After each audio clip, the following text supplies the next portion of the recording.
Welcome to Man Does Tech, where I solve the problems you didn't even know you had. You start by confirming Steam is running and the game folder is backed up. This prevents loss if something goes wrong. Once done, close Steam completely and navigate to the Batman Arkham City install path. You should find Steam API, DLL, and the executable.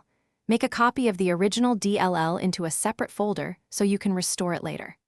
This first step ensures you can test fixes without permanent changes and explains why a rollback is critical.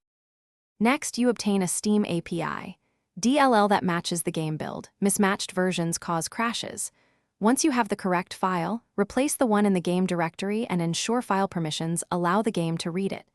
Make sure to disable write protection and, if needed, unblock the file in Properties. After replacement, launch the game as administrator. If it starts, the DLL was the issue. If not, proceed to dependency checks and system compatibility steps. Finally, you confirm system runtimes. Reinstall Visual C++ redistributables and DirectX because missing dependencies often break Steam API, DLL. Once that is done, run Dependency Walker or check Event Viewer to see which module fails. This tells you why the game still crashes. If nothing else works, restore your backup to return to the original state and try a different matching DLL version. Troubleshooting tip: if the game logs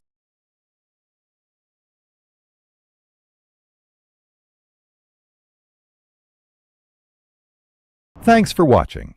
If you found this helpful, don't forget to like and subscribe.